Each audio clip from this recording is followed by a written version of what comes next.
Notre Dame fans, welcome back to another edition of the Irish Breakdown podcast. It is Monday. You know what that means. It's recruiting hour time. So my name is Brian Driscoll. I'm joined by my director of recruiting at Irish Breakdown, Ryan Roberts. And we've got a lot of stuff to talk about today, Ryan. It was a strange weekend, right? And we'll just kind of jump right into it. Justyn Rhett decommitted from Notre Dame. And it was kind of a interesting 20-minute, 30-minute period. We got wind that he had decommitted, and we were both caught way off guard, Ryan, because, look, I'm just going to be honest with people. Like, a lot of times we have an idea of what's going on. This is not one of those times. We did not see this one coming. And he was a guy that we always thought was really solid to Notre Dame. And so that's what really caught us off guard. And then we started doing some digging, and we found out that there was more to it than meets the eye. It's not an NIL situation, so I know that's everyone's go-to now. Every kid that Notre Dame doesn't get or decommits, it's NIL. That's the new boogeyman, right? It used to be the admissions department. Now it's the NIL. There's a lot more to it than that, Ryan. We'll just leave it at it's not a great fit.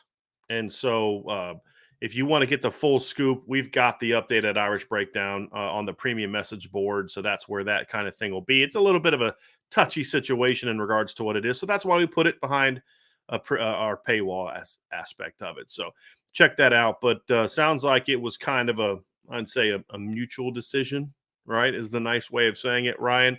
But however, the reason that he left, it's a loss. This is a loss for Notre Dame. Justyn Rhett's a good football player. There's no doubt about it. Yeah, no, I mean, I don't want people to misunderstand this, right? Like, I don't think that I don't think it's going to be the end of the world type of situation when all is said and done, but it's definitely a loss. I mean, we've talked about Justyn Rhett. He's a top 100 player in this in the 2023 class. We both think that he can have top 50 upside at the position as well. So he's a really talented player. He's a good football player right now with the best football ahead of him down the road. So he's a very good football player. It's a loss, absolutely. Unfortunately, just some things just don't always work out, right? Like, it is unfortunate that it happened this way. It's unfortunate that we are that Notre Dame is in the position that they are now with the cornerback recruiting, because it was already not looking great as it currently stood, even with Justyn Rhett in the class. But unfortunately, Justyn Rhett's going to be a really good college player. It's just not going to be at Notre Dame, it seems. Look, and I liked him. He was a top 150 kid on my current grade, but he's a legitimate top 100 talent. There's no question about it. And so this isn't going to be one of those things where it's like, well, he's really not that good anyway. This was not a situation where Notre Dame decided to move on because they didn't think he was good, or there's better players on the board necessarily. There's other guys on the board they like a lot, like just as much, but it's not about that. It's not about his talent and his ability. So that decision has been made. Justyn announced it on Saturday. And so now Notre Dame is in a situation, right, and you talked about it, is, cornerback is an important position in this class. And the interesting thing is, you look at Notre Dame, and the board is very intriguing for some reasons that we'll discuss. But, this is a big year for Notre Dame at cornerback recruiting. But it's not – the nice thing is, the good thing is, the saving grace, so to speak, is that it's not a big numbers year for Notre Dame from a need standpoint, because you have three cornerbacks on the roster from the 2021 class. They all took red shirts last year. Then you have Jaden Mickey and Benjamin Morrison coming in, which in my opinion is my highest graded 1-2 punch of cornerback since, I'd probably have to go back to like Darren Walls and Rashawn McNeil, right, back in like the 06 class. So very highly thought of duo. And then now it's like, now it's about impact talent more than numbers. So I believe we said early on that if they just get one guy, you can live with that, but you'd really like to have two. And I think the reason that's important to note now is because of the fact that right now, Ryan, there's three corners on the board. Two of them could very well end up being offensive players in college. And so that's what kind of makes it unique. But let's just kind of go over the board, Ryan, and talk about the three guys that are on the board and where things stand. And I think the guy that we'll start it off with is the guy that they've just been on the longest, at least publicly the longest, the guy that things seem to be in the best, not the best shape with, but where the consistency has been there. And that's Christian Gray from St. Louis, Missouri. He's from DeSmet Jesuit. Was a guy that a lot of people had crystal balled or forecasted or whatever the different things are now. The predictors had him to Notre Dame. recently, last couple months, Ryan, we haven't felt as great about that. It's an interesting one because if you talk to sources on one side, there's a lot of confidence in Notre Dame. Christian talked to Sean Davis this weekend, said all the right things about Notre Dame. But Ryan, this is one where I don't feel as strong about Notre Dame's standing with Christian Gray as maybe some other people do. But you also talked to Christian. So, Yeah. kind of what's the latest with him and where do you see things for Notre Dame and Christian Gray at the moment?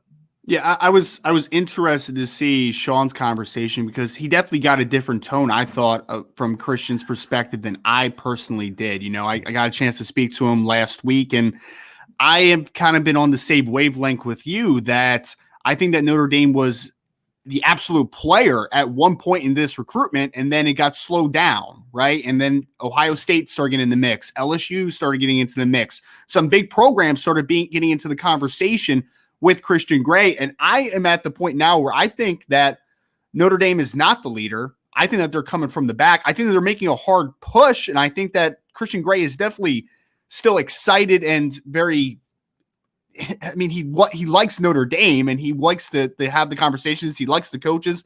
He says all the right things, like I said, but I am just under the impression from my conversation that I don't think that this is a foregone conclusion that they are number one for Justyn Rhett. I think that this is going to be a fight until the end. I do agree with that, but I think that they're fighting from behind right now. I don't think that this is something where you feel great about if you're Notre Dame, but I do think that other schools have just gotten into the mix. So now this is a questionable one at most for me right now. I think that they're in the group, but I definitely don't think that they're the leader like some people do. So here's kind of the interesting thing that I've been able to gather, kind of talking to different people, Ryan, is that Notre Dame, I think that Notre Dame's confidence is more in the long game. And from talking to some different people this weekend, I feel like staff is aware.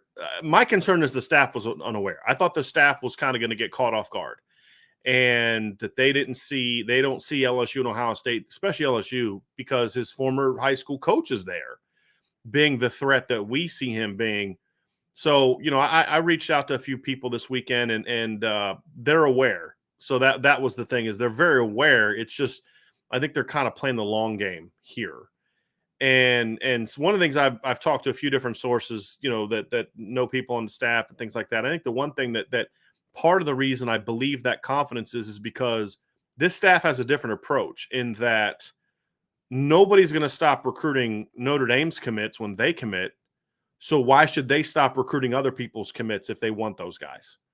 That made me happy to hear that, but again, flipping guys is not an easy task, but it's nice that they're going to stay on it. But I'm with you. It'd be nice to see it. I think the fact that he came for a one-day trip in the middle of April when he's going to spring games and these other things is another thing that just kind of adds up to it. Because at the end of the day, Ryan, I don't really care what he says to people. I'm an actions person at this point in time. Amorian Walker told Notre Dame for months that he was all Notre Dame. And what do we say then?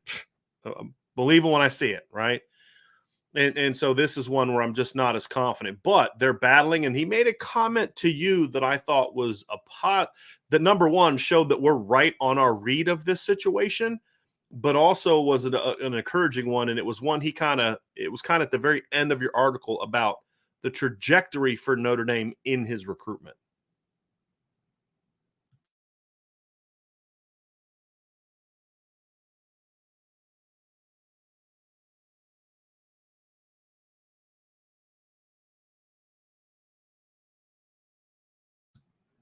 You're still muted. Well, I am Brian Driscoll today. My and you weren't looking at the camera, so you couldn't see this. I'm like, I know. You do that sometimes too, though. I know. All right, here we go. So I was just going to say, in the piece on Irish Breakdown, if you want to go take a look, I put it out last week after I talked to Christian. Basically, kind of the whole gist of it on the board was the fact that he has been assumed to be at the top of Notre Dame. Notre Dame has been at the top of his board for a long time. That is the perception from a lot of people. The reality is that he literally said they're moving up in the group for him, right? So that tells you, first and foremost, you can't move up if you're at the top, right? Like that's pretty much common sense there. So that tells me other people are definitely in the conversation. So they are moving up, which is a positive sign, like Brian said, but that definitely does still illustrate the fact that they are not number one as You it can't move up stands. if you're number one. Exactly. I mean, that's the reality of it. So it did kind of confirm that aspect of it, but I did find, and then that was followed 2 or 3 days later by him saying even more glowing things to Sean about Notre Dame. So that obviously Right. was a positive. And so clearly Christian Gray is a guy that the staff likes. Mm-hmm. You know, he's a kid that's got really good length for someone listed at 5'11", 6 foot. We've seen some strange things with Christian Gray. We've seen him listed anywhere from 5'11" to over 6'1". You know, we saw Ohio State had him, at their camp this past summer as a 4.41, 4.42. I don't see that kind of speed on film, but he's a really smooth, fluid, smart cornerback. It's good. I mean, legit top 150 caliber player to me, Ryan.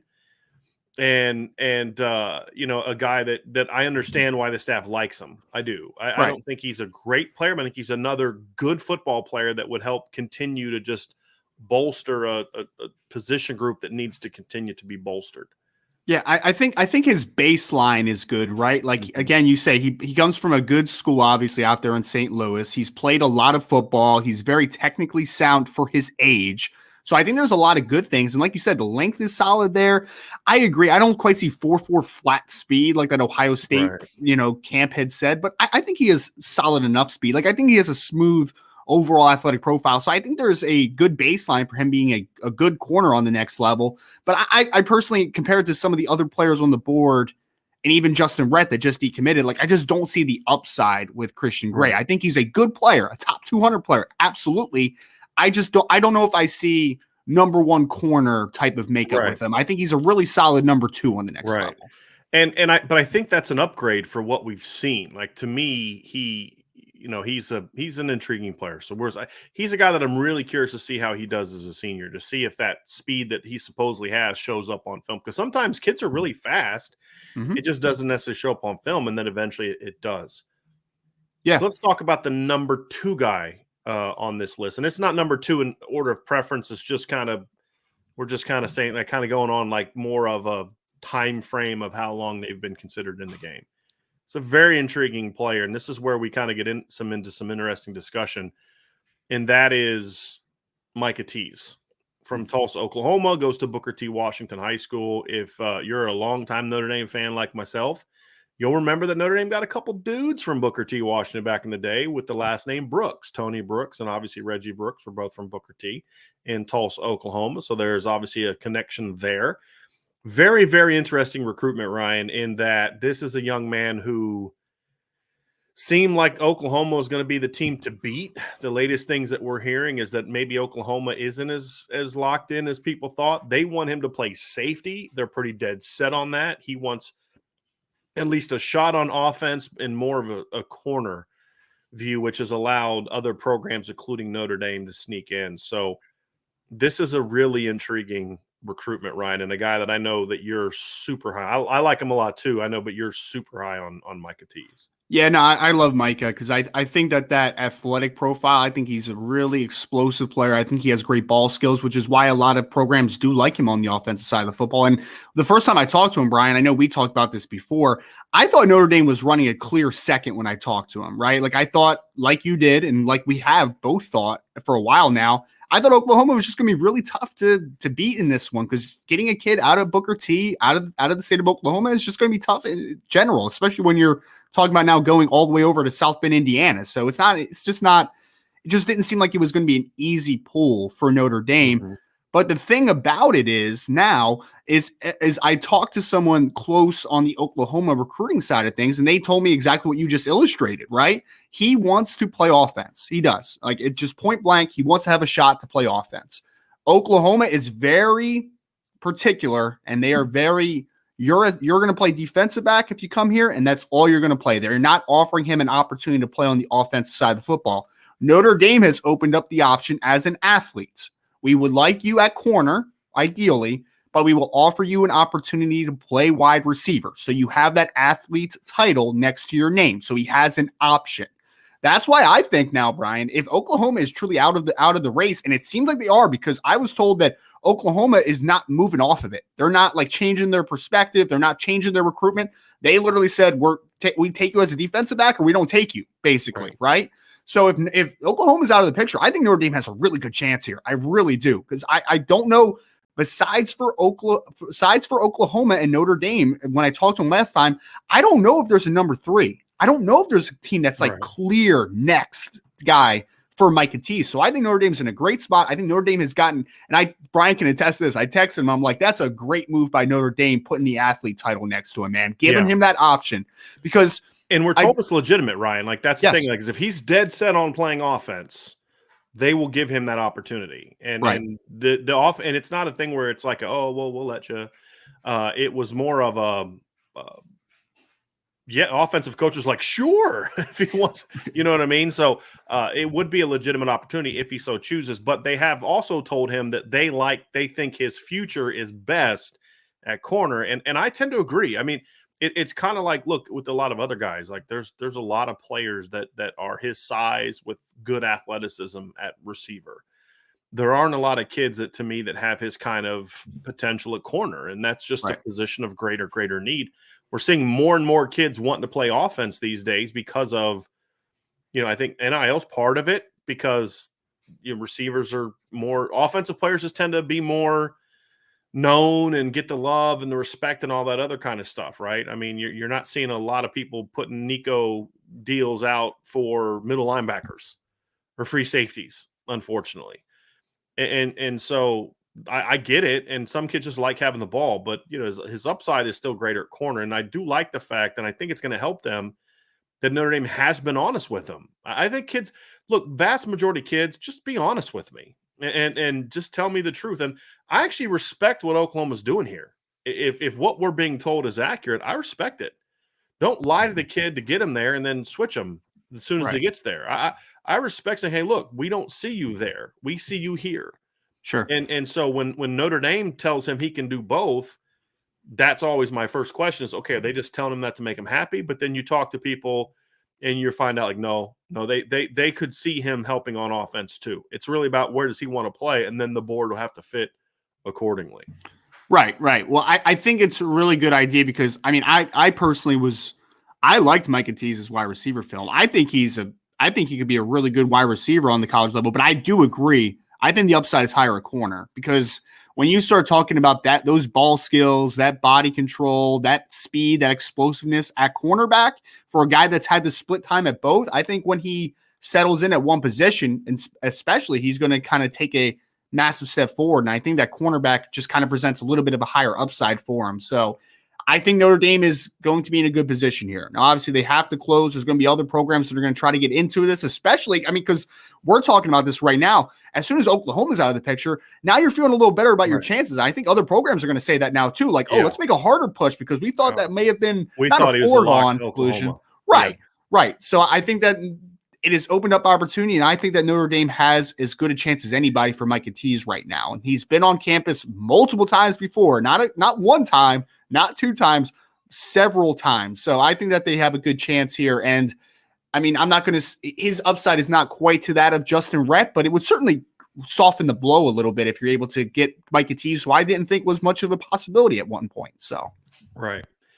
We did get a super chat here from Brandon DeSanti. Thank you for that, Brandon. Appreciate it very, very much. He has another super chat later, Ryan, that we will get to when we get to the Q&A session, because it is about the Notre Dame running backs on the current team. So we will get to that, Brandon, but I did want to pull up that super chat, and thank you for that as well.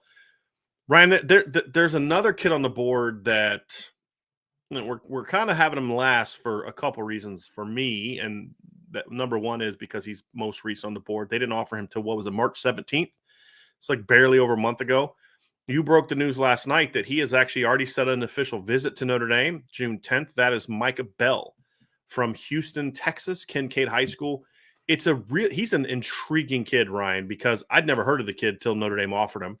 Just because, my focus is kind of up to this point in time is usually just on the board for Notre Dame. As over the next couple months, as we get closer to the SI 99 rankings, I'll start looking more and more just the whole nation when it comes to breaking down recruits and things along those lines. But he's an intriguing player because you look at the ranking, you see 3-star from Rivals and all these other things, and you're just like, okay, well, this is interesting. Like, why did Notre Dame offer him? Because they've already got Justyn Rhett in the class. At the time, people thought Christian Gray was in a great spot. Micah Teague, they were making a move on and that kind of thing. So when you look at Micah Bell's film, the first thing you see, Ryan, is wow. Like, I looked at the film before I looked at the track numbers. Like, because that's when I saw the film. I was like, I bet you this kid runs track. This kid is explosive, Ryan. Speed for days. Well, we talked about if Christian Gray's 4.4 flat may be legit. I'll tell you what, Micah Bell might be if you told me he ran that fast, man. Because if Christian Gray's a 4.41, Micah Bell's a 4.28. Right. I mean, man, that's not a knock on Christian Gray. He's a good football player. This kid can flat out fly. Yeah. And I'm trying to get a little bit of insight because I'm curious if some teams like him more at running back or as a slot receiver. Because like you said, Brian, I mean, he's mostly a running back and return specialist for his team. I mean, he only had like 18 total tackles last year and no interceptions, but he's a dominant running back, over 8 yards a carry. Also a kick returner and has some impressive numbers in that department. And I mean, that speed translates on film. And then you look at the track numbers. You're like, that's verified, right? Like 10.6.1. I think you said it was a 10.3 He actually has a higher time than that. The 10.6 is not his best time anymore. He has a 10.3 something aided, but he actually about 2.5, 3 weeks ago had a 10.4.6 at an event this spring. It's great. That time. Was his new personal record. So that actually updated within the last few days. Because when I looked at his times about a week and a half ago, Ryan, it was the 10.6 was considered his personal best. He's had some March numbers added to his file now, and he now has a 10.4.6, not the win-aided 10.3 from last year, a 10.4.6. Yeah, that is absolutely smoking. And his 100-meter dash time and his 200-meter dash times, just for context, are both, I believe, both faster. The 100 is definitely faster. I think the 200 is also faster than what Troy Pride was as a junior at Greer High School in South Carolina. Yeah. And if y'all don't know, he was a 4.4 flat kid who ran track at Notre Dame, and Troy Pride was. So this kid can absolutely fly. Now, I think off the one thing I wrote in the article, I did an article, I've done kind of 2 articles talking about these guys in different forms. But the thing that I wrote in the article today, where we talked about the two-way players for Notre Dame, which will be a topic of a soon-to-be film breakdown session, is that a lot of these kids tend to look better on offense early in their careers because offense is a more natural position for young people. It's moving forward. It's just, it's what you do growing up, right? You usually put the best athlete at, 8, 9, 10 years old at running back. And so the defensive part for these two-way players tends to come later. Right. And that's the thing, is whether you're talking about Ronan Hannafin, whether you're talking about Micah Tease, we're talking about Micah Bell or Jeremiah Love, all of them are more natural now on offense. Ronan Hannafin is probably the best defensive player now of the group. But when you look at a kid like Micah Bell, he screams corner, 5'11", long arms, 165 pounds, physical, but not big, and just tremendous speed and good ball skills. I mean, he doesn't play. We don't have a ton of film of him playing corner. But the film we have, the kid can move. So, for sure, highest ceiling of all the guys on this board, in my opinion, as a pure corner. And here's the one thing I know of, I don't know what position he's going to play, offense or defense. I love him on defense. There's one position we know he's going to play in college: returner, kick returner. Yeah, right. Yeah, kick and punt returner. He's I don't care if he's corner, free safety, strong safety, nose guard, wherever he's going to play, kid's going to return kicks. For sure. And he is dynamic. The only kid I've seen with better football speed than him in the last 7-8 years that Notre Dame has recruited is Chris Tyree. And it's close. It's close. This kid can flat out run. Well, I'm glad you said something about the arm length, Brian, because I wanted to actually verify that with you, because I actually thought his length was pretty good, considering he's only 5'11" or whatever kid, it is. He's got long arms. You can see when he's holding the ball too, right? Because he's engulfing that thing. He's got the length. There's no doubt about it. And I have real high upside with him at corner because not only can he run, one thing that I thought too is I thought he had really good stop-start. Like, I thought he was incredibly explosive. Then you look at the track again, 23-6 in the long jump last year too. So this kid's an explosive football player in general. So what are the chances Notre Dame has with him? I mean, we're hearing that Notre Dame is like, he's definitely interested in Notre Dame. I talked to him. I got the same vibe. This is going to be his second time on campus, this June 10th visit. So we still have some time until he takes the visit. So we'll see what happens with him, but he's definitely an interesting player that Notre Dame has only offered most recently in March. So a guy new to the board, but Notre Dame likes him. I mean, he told me that they talk to him every single week. So he's not, how high of a priority he is. I think he's definitely a take from everything that I'm kind of gathering from this position. Yeah, from what I gathered this weekend, they would take all three of those guys that we talked about today because there is the and honestly, if you get all three, it makes it easier to move a Micah Tease to receiver at that point in time if he wants to play there. So my understanding is they would take all three. Yeah, and I mean, I would take him too because, like you said, Christian Gray, we may not be as high on when you talked about the upside kind of conversation with them, but if he gives you that baseline, if you're able to get a guy like a Christian Gray, and then you could take a guy like a Micah Bell who has substantially higher upside, but maybe isn't ready to play a college football early on, at least on the defensive side of the football, it's huge. Yeah. And he's the best defense. He's the best corner now. Right. Christian Gray, without question, is the best corner on the board now. Corner. Agree. Now, those other guys have higher upside, but I kind of feel like I am sometimes a little too hard on Christian Gray. And I think some of my reaction is more about in response to what others have said about him, like his times and stuff, more so than him. He's a good football player. And I think I need to be careful about how I talk about him because, as I said, I grade this kid out as a top 150 football player. That's a good football player, especially a cornerback for Notre Dame. That's a kid that can play. So I that's probably on me sounding a little bit harsher on him than probably I should. It's just more about like the reaction to Ohio State saying he's a 4.41, et cetera, et cetera. Look, right. Ryan Barnes isn't a 4.41, and I love that kid, right? Jaden Mickey's not a 4.41. Benjamin Morrison's probably not that kind of speed. Love those kids. So that's really where a lot of my negative kind of feel comes. It's not about Christian as a player. He's a good football player. He's a top 150 kid. And if that 4.41 speed that Ohio State had on his thing starts showing up on film, his ranking skyrockets because he's very fluid. And, and as I said, he's by far the most instinctive defensive player on the board, left on the board. And that included Justyn Rhett. I mean, as far as just being a natural defensive player, Christian Gray plays offense. He does. There's no question, however, what side of the ball he's best at, and that's defense. So that is the one thing I did want to make sure that we got clear about that as well. Yeah, I mean, all these guys that are on the board are really, really nice all-around athletes, right? Like they're all like, I just want this to be kind of, put into the universe a little bit. Like Micah Bell is incredibly fast. I think Micah Tease is fast as well, not nearly to that degree, but they're both actually also quick twitch players. So like, don't get this twist that these are just straight line athletes. Why they're good with the ball in their hands and why they project to play offense. Exactly. So I like Micah Bell a ton. I didn't know what to expect from him because, like you said, Brian, the rankings are all over the place. I mean, 3-star on some accounts, and I think he's like 120 something on 3, if I remember, or Rivals 24/7 3-star.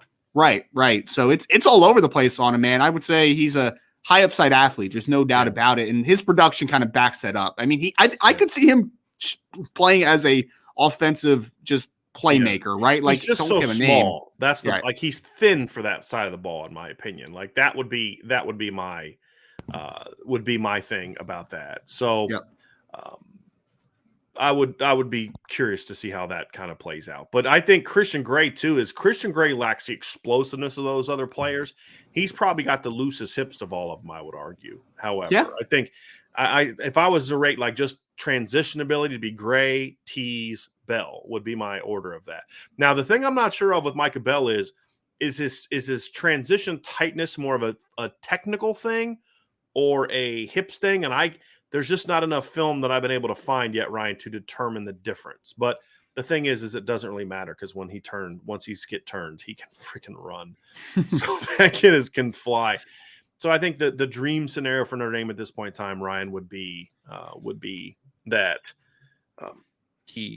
they get all three. I think at this point in time. And I loved your piece recently, Brian, about two-way stars, right? Yeah. Like it was so funny. I messaged Brian yesterday and I was like, get Notre Dame, get Micah Tease, get Micah Bell, get Ronan Hannafin, Right. get Jeremiah Love, and just figure it out, man. Just let these athletes be athletes. And I was like, it's funny you should say that. I have an article coming out on that tomorrow. But it is interesting, and it reminds me of, I mean, you've seen, you know what I hope it is, Ryan. This is a little bit off subject. You know what I hope it is?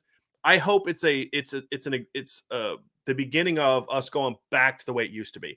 Like everybody says, you can't ever go back to the way it used to be. And in a lot of ways, I'm cool with that, right? Like, the way it used to be had some great things, but it's some not good things, like.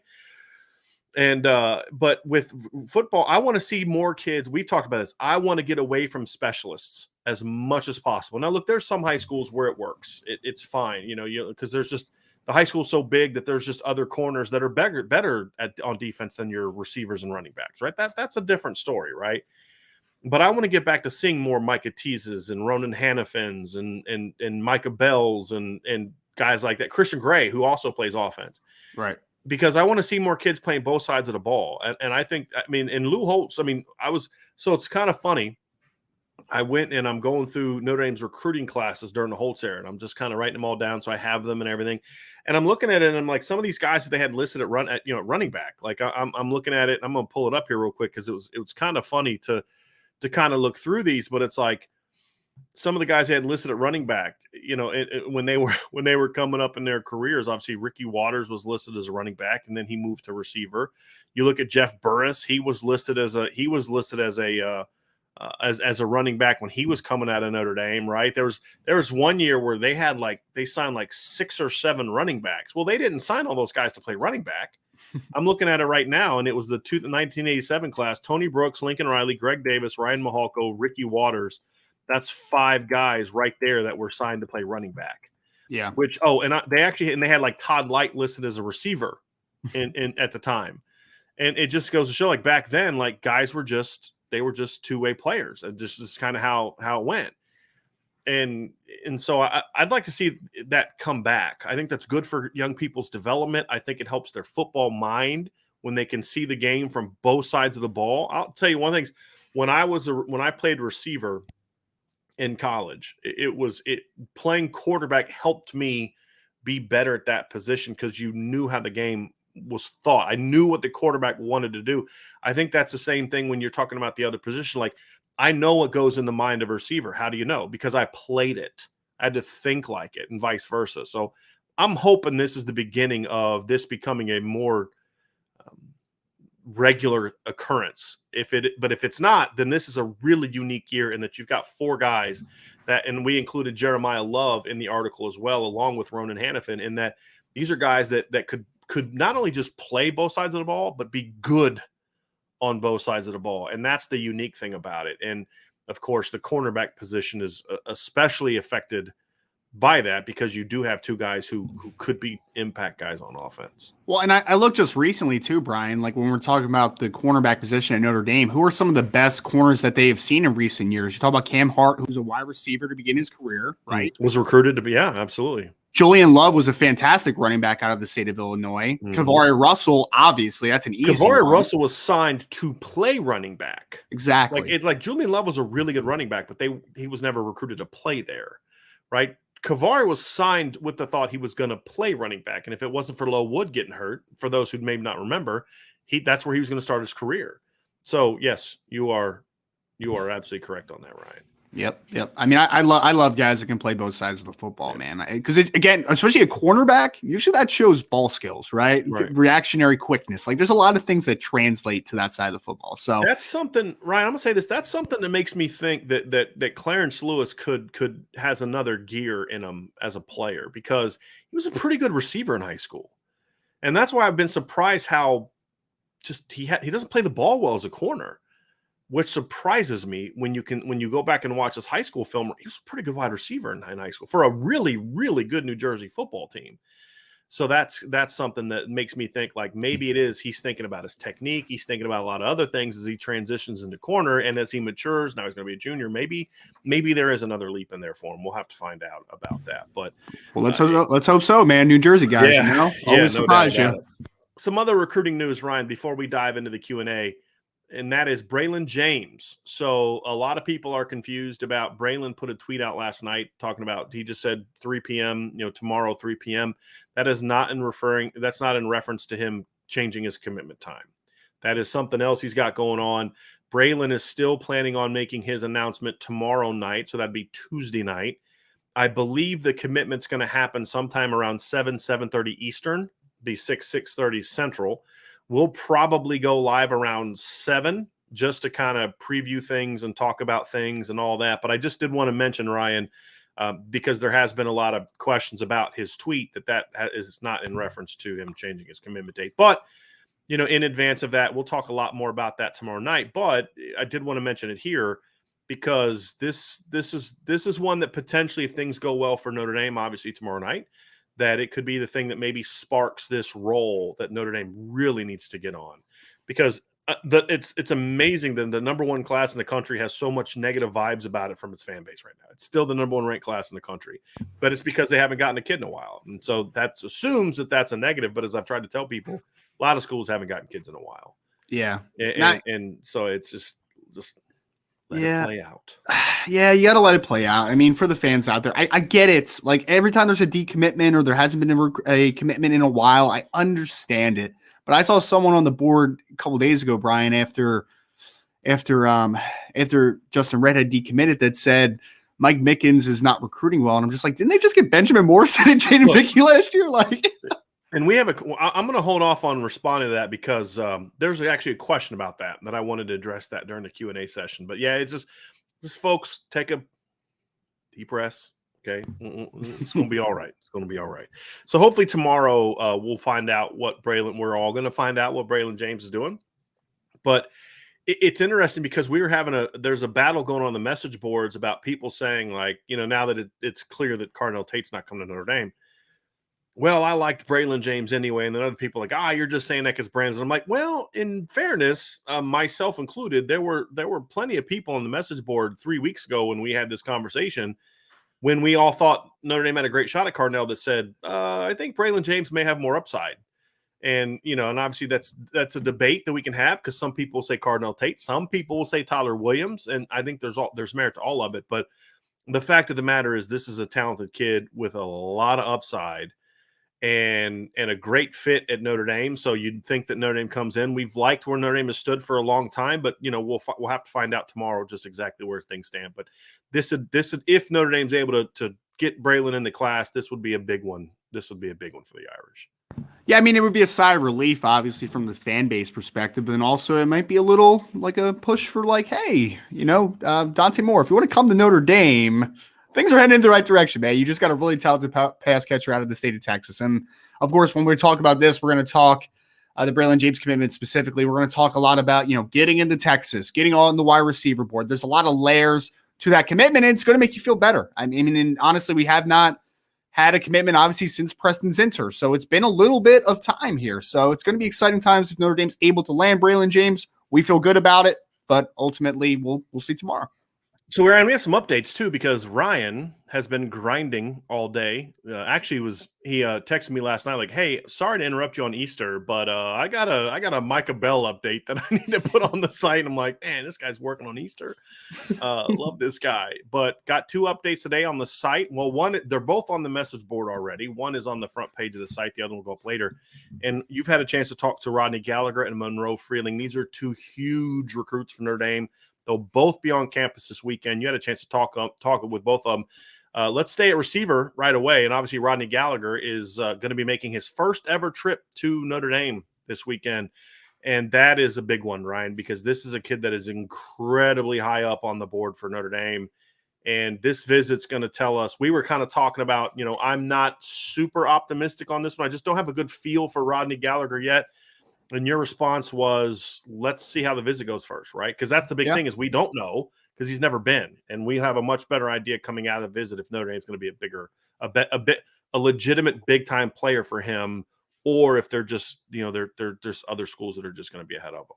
Yeah, I mean, obviously we've talked a lot about the fact that due to basketball season and his team making the playoff run that it did, that the recruiting the recruitment just in general process was kind of put on the back burner a little bit for Rodney. So he didn't start taking visits until this weekend. I mean, this month, not this weekend. So he's been flooding though the visit trails this month. He's been going everywhere. He's had visits to a lot of different schools, a lot of Went to different Ohio spots. State this past weekend, and he doesn't even have an offer from Ohio State yet. Right. So he's doing his due diligence this month. He basically told me just the easiest way to put it is April is his month, is his test period, right? Like he wants to go to a bunch of different schools. He wants to figure out, how he kind of meshes with some campus life, with the coaches, players, all that good stuff. And then he's going to kind of make his decision next month as far as what do officials look like, what's the next step, and he's going to start to really trim down that list quickly. Right. So this is going to happen very quickly, and April is a big month, obviously, for Gallagher's recruitment just in general. And I think he already has a couple officials already set up. I think he set up an official to Oklahoma State, and I think he set one up for Pitt, I believe, is the other one. I'd have to go back and look at it. But he set a couple official visits up here earlier this week, but there's still several to make up. And obviously Notre Dame would love to get him back on campus for an official. And I think if things go well this weekend, Ryan, we'll get word pretty quickly about him setting up an official visit for Notre Dame. So that'll be a key indicator, in my opinion. Yeah, and he's been grinding the trails more than people think I grind in the chat section. I make sure people understood Ryan grinds harder than Brian Kelly on recruiting, but he doesn't grind like Brian Kelly in recruiting. So completely different types of grinding. One's appropriate, that'd be Ryan's type. The other not appropriate. It's like you know what I think it is? I think it's my fault, everybody. It's actually my fault what Brian Kelly is now doing at LSU, because I kept hammering him for years about he's not grinding hard enough on a recruiting trail, and I think he misunderstood me. And sometimes older guys, they get out of, they don't know what words mean nowadays. And I think he took that in a completely different direction. So that's my fault. I blame that. That's my fault, Coach Kelly, for coercing you into grinding on a teenage boy on a recruiting visit. So that's on me. I take responsibility for that. So there's another big time recruit coming on campus this weekend, Ryan, and that is Monroe Freeling. Mm-hmm. This is the best left tackle on the board for Notre Dame, and this is going to be a huge weekend. So let's talk about what's the latest with Monroe Freeling.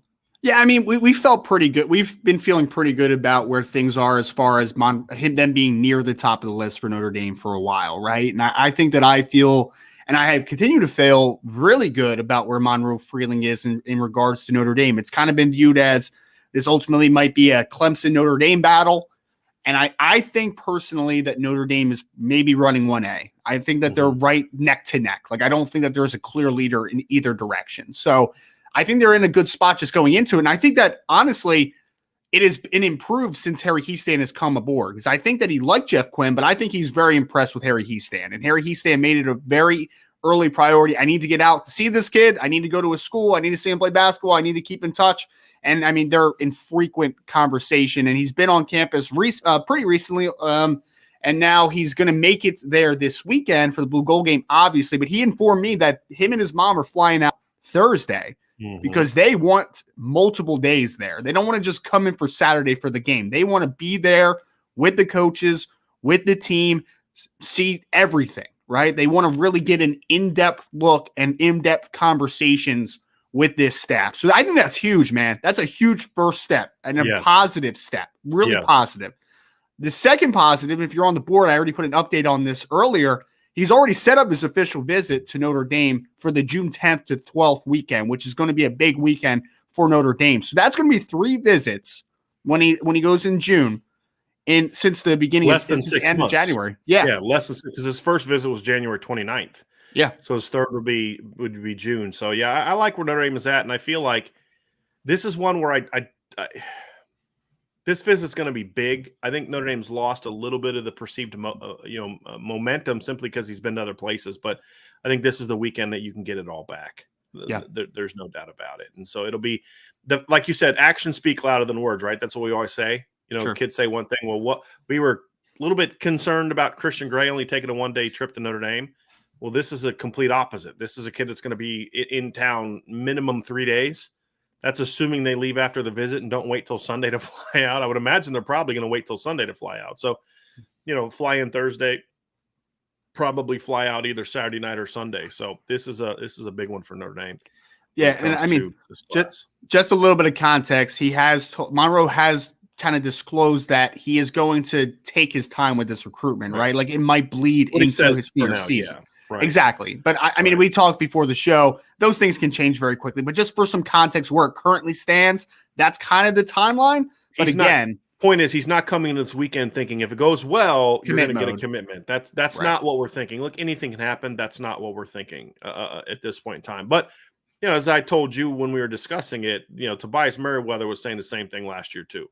He was talking about, I'm going to wait till my senior season. CJ Williams had been talking about that, and they all, Tobias obviously committed in June, July, something like that.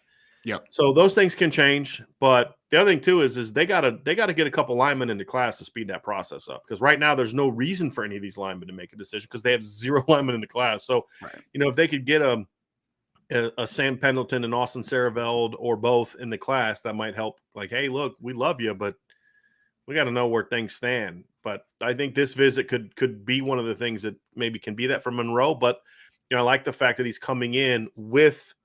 I like the fact when kids are thinking, I want this to be a longer term thing, because I feel like if they then decide to change that, it's because something was just so like certain that I have to do this. Whereas kids that kind of put themselves on an arbitrary early timeline can kind of maybe rush into a decision. And, that's kind of how that can go from time to time. So that is where things stand. And Ryan, we'll have tons of updates all week. So if you're not on the message board, you need to be on it. Ryan's going to get all the updates on it. We've got tons of kids. Sean just sent me his Christian Gray story, so I'll get that up here in a little bit as well. But Ryan's going to have a ton of stuff. We'll have a full Monroe Freeling with all the different quotes and all those different things from that interview here coming up after the show is over as well. So definitely stay locked into the message board. And so that's going to conclude the recruiting hour of our show a little bit earlier, but that's going to allow us to transition right into the daily mailbag, which obviously is going to have a heavy recruiting emphasis, but not all of it. And I did want to get Brandon DeSanti's super chat up here at the very beginning, because he got that up pretty early, and I appreciate that, Brandon. And we definitely always appreciate super chats. Love this show. Huge Irish fan. Thank you. My question is, how good can Audric Estime be? To me, Tyree and him should be one of the best combinations in the NCAA. I always thought Williams and Hughes got screwed. Yeah. So to me, Audric Estime is what Robert Hughes should have been. The problem with Robert Hughes is this is the funniest thing. Robert Hughes ran like Armando Allen should have ran, and Armando ran like Robert Hughes should have ran. Like, it was very strange. Like, Armando tried to be a one cut, and he wanted to hit people, and he was 5'10" and 195 pounds. And Robert's this big kid that wanted to dance and juke and stuff early in his career. And it wasn't until late in his senior year that he finally was like, dude, you're 240 pounds. Like, please go run Chris Gallipo over. And he obviously finished his career on a very, very strong note. Audric is what Robert should have been. He's a big physical kid, but he also is a good athlete that can make people miss, but he's not going to dance and juke. He's going to be a one cut and go, and he's going to figure out what move needs to be made. Do I need to run this guy over? Do I need to make this guy miss? And he can do both.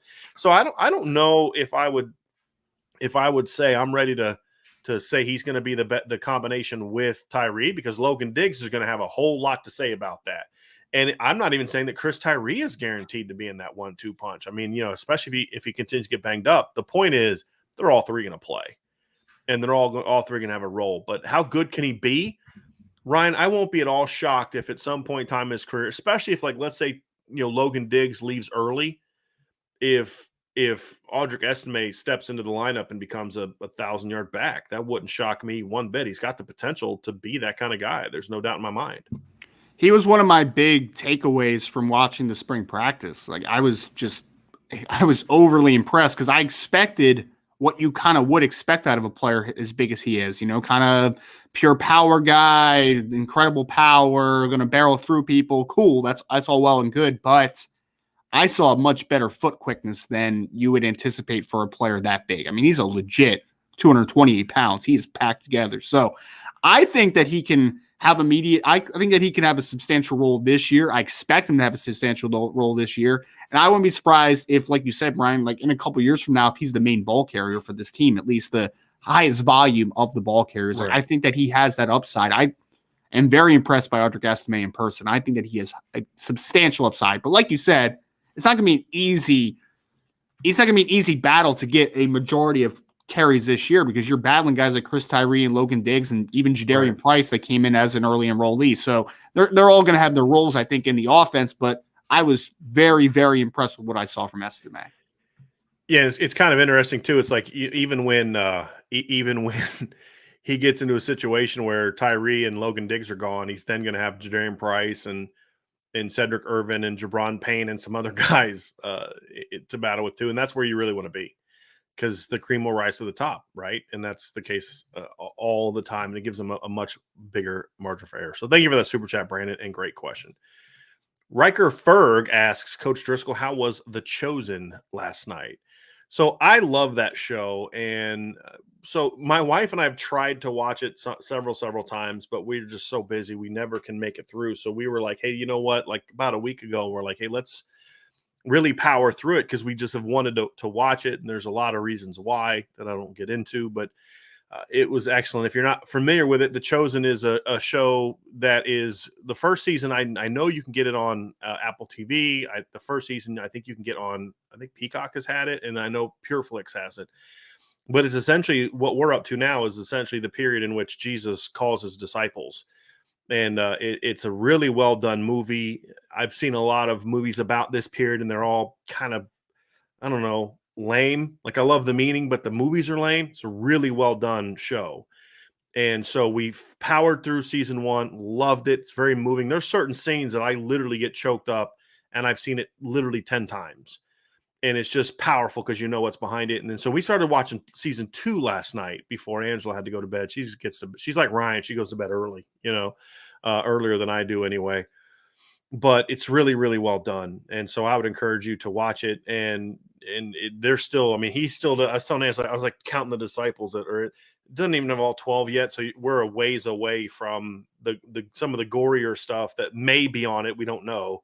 Because people are asking like, hey, look, we don't want our child to watch Passion of the Christ. I've never seen Passion of the Christ, because of it's just not appropriate for a child to necessarily watch. And there's nothing like that. This is very child friendly, family friendly, and just a really, really well done production. So I enjoy it very much, and I would encourage you to watch it. And it's very well done. I like that subtle shot you just took at me, by the way. That was nice. What subtle shot at you? He goes to bed early like Ryan does. Dude, you got a 1-year-old. If I was chasing a 1-year-old around all the time, I would be tired too.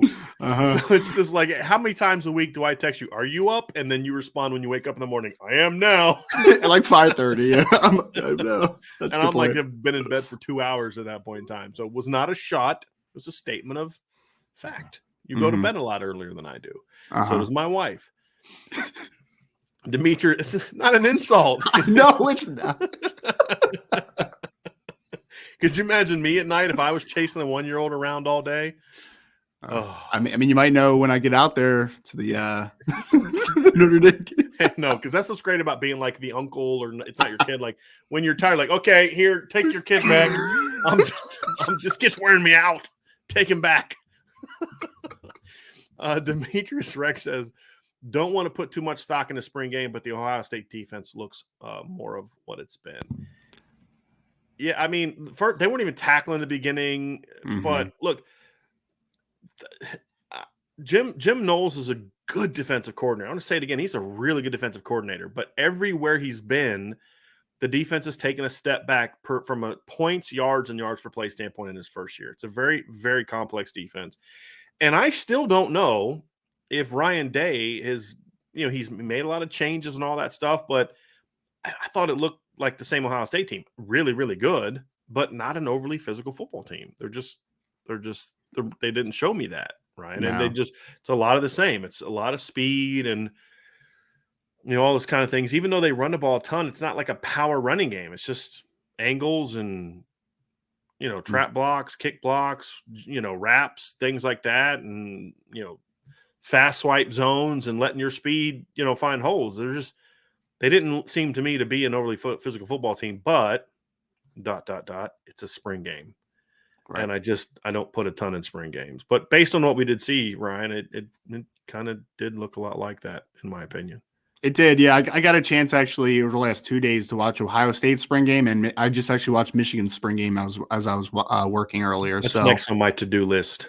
didn't look great, man. Michigan did not look too good, but that's another Spring conversation. game. That's all I say. It's a spring. I know.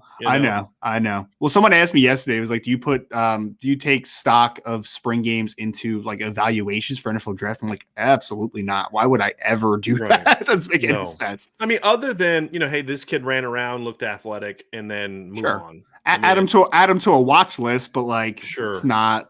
Yeah, sure. Exactly. Yeah. I mean, but yeah, I agree. I mean, CJ Stroud looked really good. This Montana kid might be something for next year's draft. You got the MVP of the Notre Dame spring game. Yeah. Good times, man. Nate Montana, good times. Hard pass. Please continue. I get worked up when people start talking about spring games. I mean, hey, CJ Stroud looked as good as he did late in the year last year. The wide receivers looked all good. Agbuki, or however you pronounce his name, the word number 2, looked pretty sleek. Looked good. Offensive line just doesn't look great to me, man. Like I think that Paris Johnson is going to end up being a really good player at left tackle, but even he's a question mark because he just hasn't played the position. The defense just does not look great. So, yeah, it's a spring game. We're not going to overreact to it, but nothing in that spring game said like, oh, they look a lot more physical this year than they did last year. They look like the same team. Same team is a explosive, good football team. So no knocks to them, but if we're talking about the physical nature of this offense and defense, that's why I have some hope that Notre Dame can be in that game and have opportunity there. Yeah. My guy Ryan said, I didn't like Foskey in coverage, but I love Jack Sawyer in coverage, LOL, because they were dropping Jack Sawyer in coverage. And I'm like, that's what some coaches do, though. I mean, I'm going to do my thing, and I was hired here to run my defense, and we're going to do it the way that we do it, and that's just kind of what they do. But somebody else asked, I want to address this as well. Because we're on the subject, somebody asked, Big Jim asked, why in God's name would you dump Al Washington? That decision alone makes me question Ryan Day. I think that is a lot more about Jim Knowles than it was Ryan Day. I mean, look, Jim Knowles, this is the difference between Marcus Freeman and Jim Knowles. Marcus Freeman was like, there are coaches on the staff that I'm keeping on this staff. Mike Mickens is staying on the staff. Chris O'Leary is staying on the staff. And at the time, Mike Elson was going to stay on the staff. I mean, it's just the reality of it. And some coaches like Jim Heacock decided he'd rather stay at Iowa State than come to Notre Dame and have to work with coaches that he didn't choose. Basically what Ryan Day did, and I have no problem with this stance either, it's just different, is he gave Jim Knowles the ability to keep his own staff with, I believe, one exception. He wasn't letting him get rid of Larry Johnson, which, to be honest with you, well, that's another conversation for another day. Because this ain't, to me, we haven't seen that same Larry Johnson that developed a reputation as a great D-line coach hasn't been as apparent the last few years, but it's a different conversation for a different day. So I don't put that on Day. I mean, it's ultimately on Day, but I understand that if you're going to make the investment to bring in a Jim Knowles, you let him bring in his own staff. There's some coaches I would do that for. Jim Heacock isn't one. So, yeah. We shall see. So let's get back to some more questions here, Ryan. We did have a super chat down here from Craig Sebring. Hey guys, love the show. If we get Moore and James, what wide receivers would we have a shot at? Well, Ryan, you want to so this is saying to premises, if they land Dante Moore and Braylon James, what other wide receivers would Notre Dame have a shot at? So I mean, it's still going to be players that are on the board already. It's not like something is just going to be like mythically drawn up, Greg. So I would say the guys that they're keen on right now, you mentioned Braylon James, obviously, who's the one that we'll know about the quickest here. I think Rodney Gallagher, who we spent a lot of time on earlier in the show, is a guy that they definitely want. I think that Ronan Hannafin is a player that they would take, and he could be a wide receiver or a defensive player long-term. And I think that there's going to be a couple guys that you're going to be incredibly interested in, but I think that Rodney Gallagher is number one for me. Like, I think they really want to get Rodney Gallagher. Like, that's the top guy on the board after that, since we're just not feeling great about where things are going to head with Carnell Tate. I mean, just to be very honest, I think that they're going to kick the tires with guys like Tyler Williams, and Rico Flores is a guy that they are interested in, but I mean, if you're asking me who the top targets are, it's Rodney Gallagher after they're able to get Braylon James. Yeah, that's another one. Ronan Hannafin right now, I believe he wants to play receiver, and the staff has no problem giving him that shot. He's a very good wide receiver. I think Tyler Williams is an interesting one because we had something on our message board last week from Smitty, who has connections down there. He lives down in Florida. Said that there's a legitimate interest on Tyler Williams' part. Well, Notre Dame doesn't. The people I talked to in Notre Dame, they don't feel that he has interest in them. But if he does, they would be all about it. So we'll see how that kind of develops here over the next few weeks. But he's a guy that the staff loves. They'd love a crack at. And then, of course, with Jaden Greathouse, I think this weekend will give us our first chance to find out if Notre Dame can legitimately have Jaden Greathouse, because it's hard to – but, Ryan, he's never been on campus. So it's hard to really feel one way or the other when it's a Texas kid who's never been on campus. I just can't believe I forgot about Jaden Greathouse in my explanation. That's what I'm upset about. You just need to leave a little something for me. You're just helping the boss out. I appreciate that very, very much. But honestly, Ryan, I mean, when you start talking about who can they get, I can understand why you wouldn't be talking about Jaden Greathouse because, again, he's a Texas kid that likes Texas, that Texas wants, that's never been to Notre Dame. So it would be homerish of us to sit here and say, oh, yeah, they're going to get Jaden Greathouse. Now, a week from now, we may have a different conversation. He may come to Notre Dame and absolutely love it. But we don't know the answer to that yet. That's right. The concern. So I think of guys that I think right now that Notre Dame has the best chance at. I mean, Ronan Hannafin is the main one just because he's been on campus. It's hard for me to kind of start feeling too good yet about Rodney Gallagher until he gets on campus. And that would be the big thing for me. We have a kind of a question that's similar to that. And that's from 99 Problems, but BK ain't one. Also, our Micah Tease, actually, did he have a – yeah, here we go. If Micah Tease is being recruited as an athlete and Ronan Hannafin too, could that hurt wide receiver recruiting? And if both these guys end up on D ultimately, because it seems unlikely to recruit 2 athletes and 4 receivers. Well, I don't think it would be unlikely to see that happen. I think that if Notre Dame was able to load up at receiver on guys they want, those guys may end up on defense. But I think it depends on, as we kind of get deeper into these young men's recruitments, you're going to see them kind of start to say, okay, this is where I want to play. And that'll kind of factor into the numbers a little bit. And that may say, hey, look, we'd love to have you, but we need you on defense. And then be honest with the kid. But I think right now at the time is what I think they would definitely take 5 receivers if one or 2 of them were guys that could also play defense. There's no doubt. And his follow-up question is also, are Micah Tease and Rodney Gallagher similar? Would Tease as an athlete impact Rodney Gallagher's decision? I don't think it would, because they are similar in some ways, but I also think Micah Tease has a lot more outside X receiver talent than maybe Rodney Gallagher does. There's no reason you couldn't see a scenario down the road where you've got Braylon James at W, and if they're able to get him, and then Rodney Gallagher at Z in the slot, and then Micah Tease outside at X. That is absolutely something that would work, So I don't know if you agree with that, Ryan, but he's a good route runner. He's got really good, contested ball skills. He makes a lot of. There was one game he had one of their bigger games of the year. He had 2 really impressive end zone touchdowns where he just showed great body control playing the ball in the end zone, which is another reason I love him at corner. Yeah, but yes, I don't think those 2 things would. If anything, it gives you. It's like, what it's like. It's like kind of having Avery Davis and Braden Lindsey, or Avery Davis in the slot and Lorenzo Styles might actually be a better comparison, because Lorenzo could also play slot more than Braden. But to me, it'd be no different than lining up Lorenzo Styles at X. That'd be Micah Tease, who could also play slot, and then having Avery Davis at Z, because he's more of a pure slot, like Rodney Gallagher, in my opinion.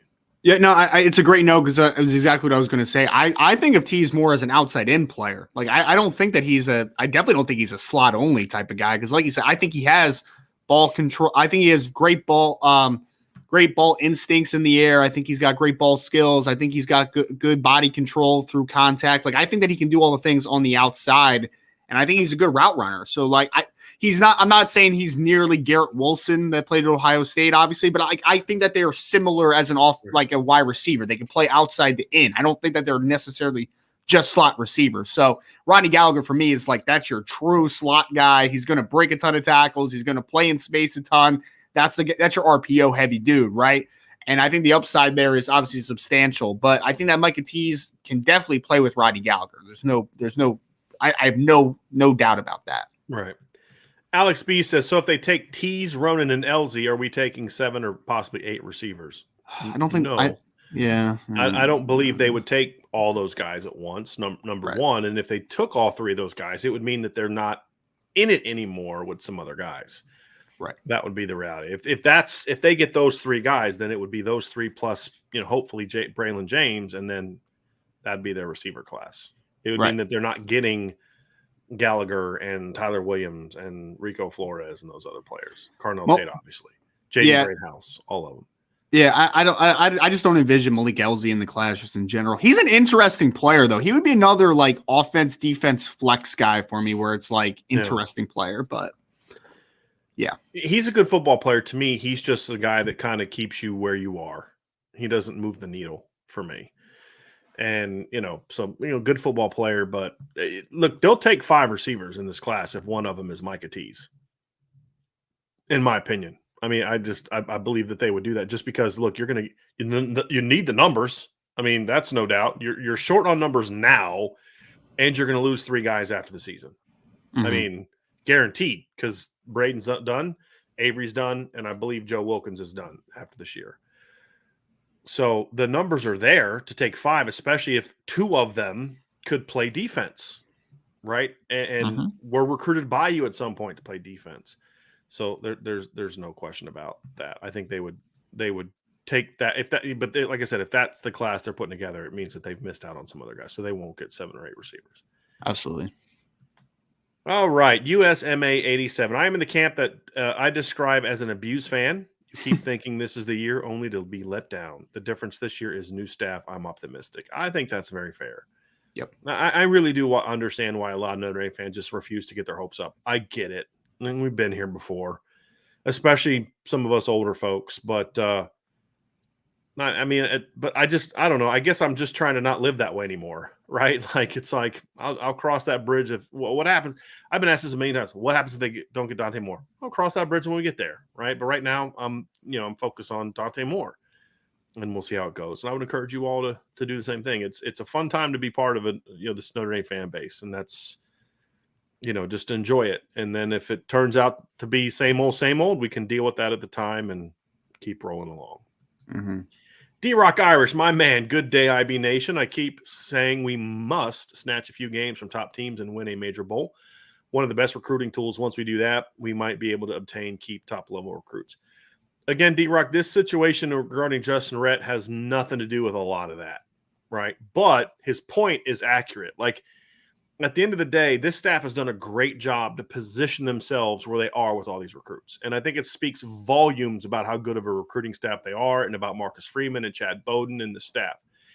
Having said that, Ryan, if you want to continue to do this year after year after year, you eventually have to start winning some of these games that Brian Kelly could never win or rarely won. And I do think it makes recruiting easier. You're just not going to consistently land top 3 classes if you're at least not winning some of these games. And at the end of the day, Georgia could sit back and say, hey, look, we beat Notre Dame a couple times. We made it to the national championship game. It went to overtime. So you've got a playoff win over Oklahoma. You had a Sugar Bowl win over Baylor, right? Like they've got some of those big game victories. They've won, 2 SEC championships, right? Not even counting that. I'm talking about before the championship this year. And so at the end of the day, Ryan, even a program like Georgia, who up until this point hadn't won a title, had plenty of big game victories to hang their hat on from a recruiting standpoint. Ohio State has those. Bama, Clemson obviously have championships. Notre Dame has none of that.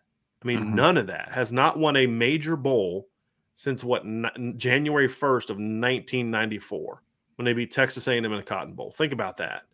Has not won a major bowl game since 1994. How old were you in 1994, Ryan? 3. 3? Yeah. Well, 3 in October, 2 for most of the year. So there you go. And so, yeah, they got to get those, D-Rock. I think you're absolutely right. That's going to make recruiting easier. It will. It just will. And it's time to get those. And Notre Dame will have several opportunities at those in the regular season this year. There's no doubt about it. All right. Will Chasonic says, can Notre Dame still land these top recruits like we've been saying they can if we can't loosen academic hurdles for even a top 1,500 player? Yes. I'm going to say this again, and Will, I would encourage you to read the message, get on the message board if you're not on it. We explain this whole thing. This has nothing to do with the admissions department. and I'll just leave it at that. So the academic hurdles are not that we believe led to this decision are not on Notre Dame's end, and we'll just leave it at that. And if you want to kind of find out more, you can get that on the message board, right? John A1 says, I feel like recruiting the front seven at Notre Dame has taken a jump. Notre Dame has also been able to land some highly rated safeties, Kyle Hamilton, Houston Griffith, Derek Allen. I would throw Peyton Bowen and Adon Schuler in that conversation as well. I wonder why cornerback recruiting doesn't feel like it's taken a jump with the rest. Can I take first crack at this, Ryan? Sure, go for it. Number one, I do think it has taken a jump. I don't think it's the jump that others have because it's a different animal. I think if you look at recruiting the last 2 years, I would argue, Ryan, that recruiting the last 2 years is it's been their best 2-year stretch in a while, to be honest with you. I mean, it's their best 2-year stretch. I mean, because you look at 2016, they had a great corner class. And then the next year they signed no one. And the year before that in 2015, it was a decent class too. You had Sean Crawford and Nick Coleman. And you know, if Sean Crawford doesn't get hurt, you know, your cornerback position is pretty good, you know, for years because Sean Crawford would have had some time after Troy Pride and Julian Love left. But you just haven't been able to string it together. That's the problem. I mean, in 2012, you land T. Shepard and Kavari Russell. And then, you know, 2013, I'm trying to even remember who they got in 2013. It was Cole Luke. It was one guy. And then in 2014, you got one guy, Nick Watkins. And it's just, so that's kind of been an issue. And I would say that, you know, just looking at it from a recruiting ranking standpoint of my rankings, like the Ryan Barnes, Philip Riley, Chance Tucker class was really good, right? It was an improvement upon what they did. Now, is it a gap closing recruiting class? Only from the standpoint of, as it makes Notre Dame better. It's not like closing the gap in that you got guys that they wanted per se. But I think what's often overlooked about Ryan Barnes is Georgia and Clemson both offered him, and Clemson wanted him, right? So it's not like Notre Dame beat a bunch of Maryland and Syracuse and Boston College for Ryan Barnes, right? Then Philip Riley was also a guy that had an impressive offer list. Then you follow that up with Benjamin Morrison, who I graded as a top 100 player, and then Jaden Mickey. That's a really good corner class. I think the problem is, Ryan, is perception. And I think it all boils down to, and you may disagree with this, but just go, you can say it if you want, but if Ryan Barnes was ranked where I thought he should have been ranked, the conversation about the recruiting at corner would be different, in my opinion, but if you just look at the talent, the film, in my view, and we've never really talked about this, I don't think, that's a top 100 football player, in my opinion. And if he was playing in Atlanta or Miami or Orlando or Dallas, there's no doubt in my mind that Benjamin Morrison would have been a top 100 player. Right.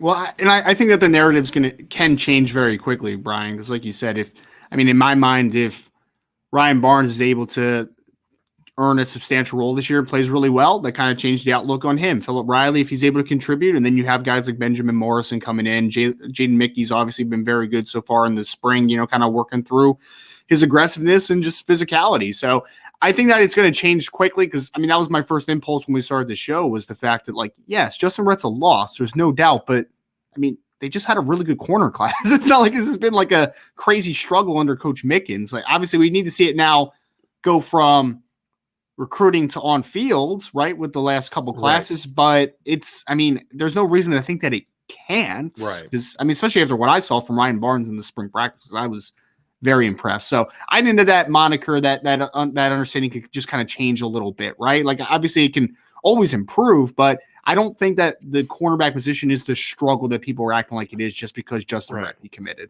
Right. And look, I've said this before, so this isn't new.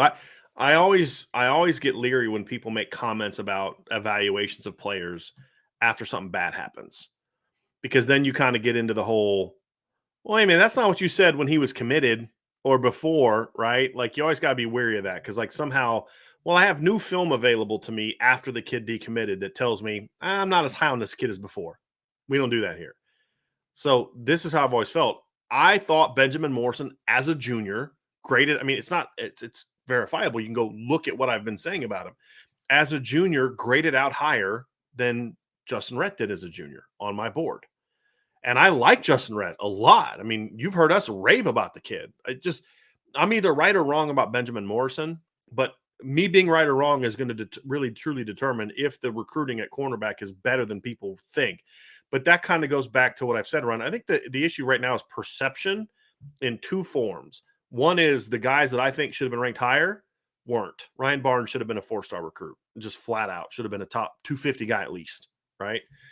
And I understand why, right? No camps, didn't play senior year. I get it. But he should have been. And if he was, that would have changed the perception a little bit. And Benjamin Morrison was grossly underrated, in my opinion. I mean, you beat Alabama and Washington for the kid, right? Washington has 2 corners that people are talking about maybe going in the first round of the NFL draft this year, right? And they wanted him bad. Bama wanted. How often has Bama got to Phoenix for corners? It's a good question. Yeah. And so, but that's the thing. But because he wasn't ranked high, the perception is he wasn't a big-time player.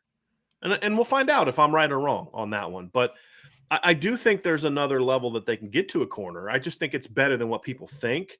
I mean, who was fired up about the 2016 class of Julian Love, who was not a top 250 player, Troy Pride, who was not a top 250 player, I don't believe, and Dante Vaughn, right? I'm actually going to go look at this, what they were on the composite. I believe Julian Love was ranked number 480 on the composite ranking coming out of high school, 3-star player. Troy Pride was ranked number 249. He was barely inside the top 250 coming out of it. And then Dante Vaughn, coming out of high school, was also a 4-star recruit. He was ranked number 300.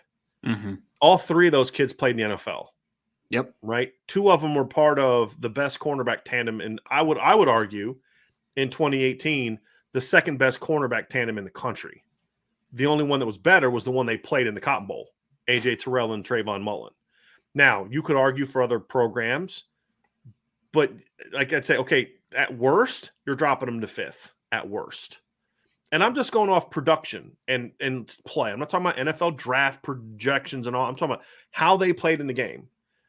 And that was not a group but we loved that group coming out. I loved that group coming out, right? And so you have to look at the film over the rankings, but the reality is rankings does impact perception. Now, can they recruit better at corner? Yeah.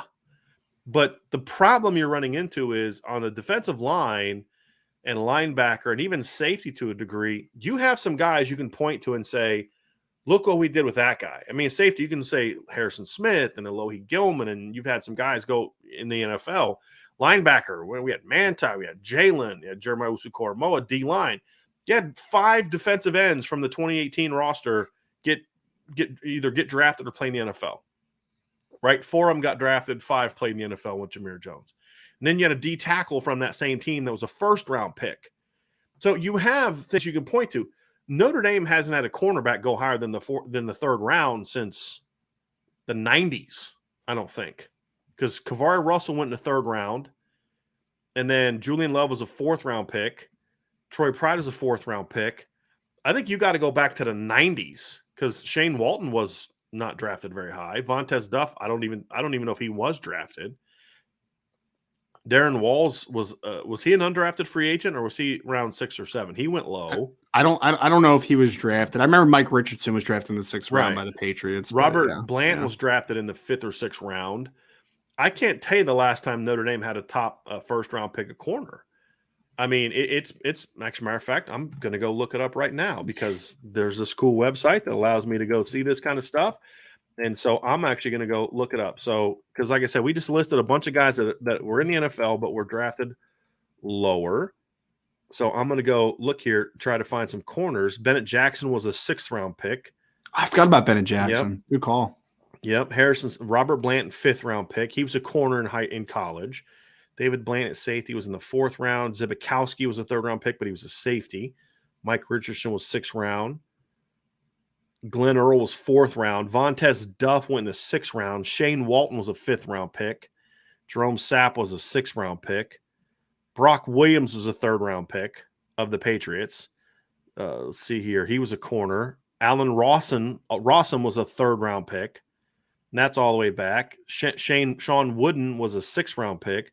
Bobby Taylor, Ooh, 1995 was the last time Notre Dame had a cornerback taken in the first 2 rounds. he was a really good player Yes. too. Oh, Really good yeah. player, Bobby Taylor. Yeah. And the year before that, Tom Carter went in the first round. The year before, 2 years before that, Todd Light went in the first round. Actually, the year before Bobby Taylor, I'm sorry, Jeff Burris went in the first round. Then Tom Carter the year before that. So there was a 3-year stretch where, well, actually, it was a 5-year stretch where in 4 of those 5 years, Notre Dame had a guy taken at corner in the top 2 rounds. 3 of them were first-round picks. And that helped you recruit other players, right? So at some point in time, they need to produce. Some of these kids need to produce, right? And that's the thing. If they can, that's why Cam Hart this year is so important to Notre Dame's present and future.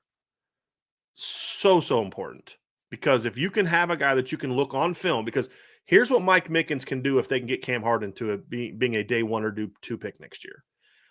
Mike Mickens can now say, I recruited and got Sauce, but I also was able to develop him. So, because right now you can say, well, you recruited Sauce, but you only coached him for like 1 year, right? So the other corners coach, but then you can kind of negate that by saying, okay, yeah, I recruited him and coached him as a freshman All-American. I didn't recruit Cam Hart, and I turned him from a receiver into a first or second round pick. Now, all of a sudden, Mike Mickens has some serious sway when he hits the recruiting trail. Because that's all at the end of the day, Ryan, is evidence. Kids need evidence that, okay, yeah, you can do this. Right now, Notre Dame has none. It's all selling what you think they can do. We've talked about how hard that can be.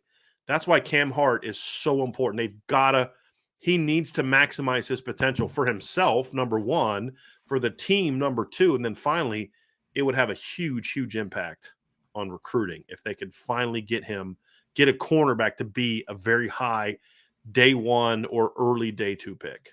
Well, I mean, it happens at every position. I mean, the first thing that you talk about with when Peyton Bowen committed was his first thing he said to me was, "Oh, seeing what Kyle Hamilton did at Notre Dame," and I think that that's going to continue potentially at safety with a guy like a Brandon Joseph, hopefully, and that's going to continue to kind of have the momentum build there. And offensive line wise, offensive linemen want to be the next Quentin Nelson. You want to be the next Ronnie Stanley. You want to be the next Mike McGlinchey, next Zach Martin. Like, you want to be that. So anytime that you get a player that is able to be that type of outlier early, that's what kind of builds momentum. So I agree. And especially with Mike Mickens, the fact that you were able to develop a former wide receiver in Cam Hart into a potential top 100 player, second round player, whatever he ends up being, maybe first round player, who knows with the jump that he could make. So, I mean, you're absolutely right, Brian. Like, guys are symbols, and they are. I mean, Kyle Hamilton right now is a symbol for safety recruiting. He is, no matter what you want to say about it. Peyton Bowen wants to be the next Kyle Hamilton.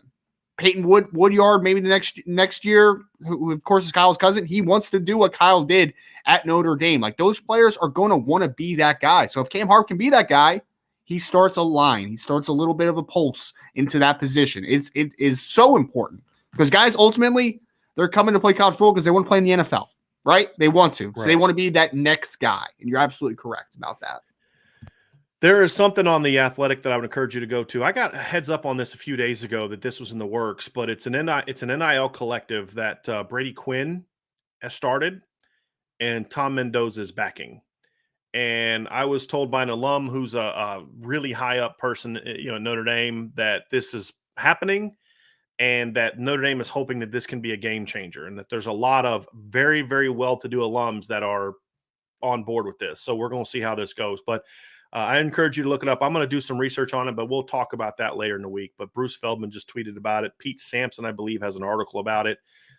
This is something that I've heard has been in the works for a little bit that I would encourage you to definitely go take a peek at. So it's going to be very, very interesting to see how this whole thing plays out. So definitely take a peek at that. But yes, so that kind of answers that question a little bit. Florida Irishman, finally a member of the Irish Breakdown message board. Buddy, thank you very, very much for signing up. And if you haven't signed up, boards.irishbreakdown.com. You're missing out if you're not on it. $4.99 a month, $49.99 for a year.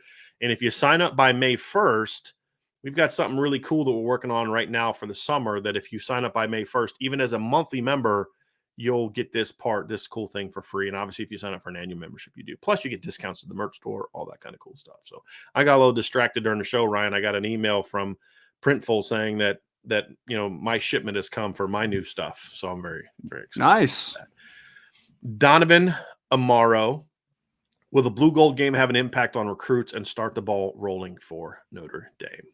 I mean, we talked about this a little bit. I think the impact is already starting without the blue gold game, but I think that it is a continuum of momentum. And for the players that are uncommitted that will be on campus, yes, it can have a huge impact on them, and there's no doubt about it. I mean, one, there's a layer of guys want to see the team up close, right? Like they want to see the coaching. They want to see how the team is unfolding, how the team is meshing, all that good stuff, which Monroe Freeling just talked a little bit about in the piece that will be out soon on him. But also you want to be just, getting a guy on campus can completely change the narrative, right? Like I'm excited for guys like Jaden Greathouse and Rodney Gallagher to get on campus here soon, because that's when we'll really know how high this interest is in a place like Notre Dame. Because I mean, it's a national product.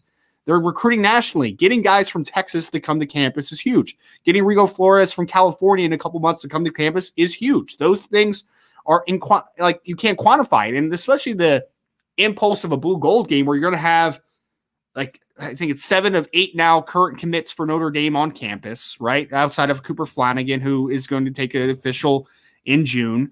And you're going to have an opportunity for the uncommitted players to be around all these committed guys, around alumni, around the players, around the coaches, around the fans. It is huge. So, yes, I think it can definitely continue momentum. I wouldn't say it starts the momentum, but it certainly is a big element into the recruiting process. Absolutely. Go next to Marty McGrail with a super chat. Marty, thank you so much. Who do you believe the next defensive player will be to commit to Notre Dame? I'm going to start off by saying we don't know who the next players that will commit to Notre Dame on defense is. But I think that we can guess. So I want people to understand this is just us answering a question. We are not predicting it. If I had to guess, Ryan, it would definitely be on one of 2 defensive linemen, Jason Moore or Devin Houston. If I had to predict, I would say one of those 2 guys is the next defensive player to commit. Yeah, I was thinking thinking like a surprise, like a kid popping this weekend that we don't expect to commit. Right?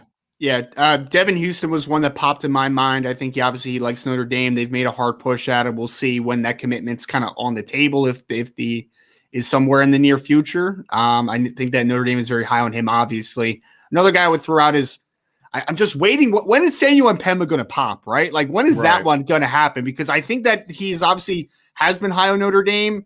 I mean, they would probably be the assumed leader. Obviously, they need to close on that one, but you just aren't 100% sure about what the timeline for Mpemba looks like. But he could be a guy that that even picks Notre Dame. I mean, we're still some uncertainty about that. But yes, sure. I would say I feel better about the lineman right now over him. But again, I mean, who knows where that one is going to be? There's no question about it.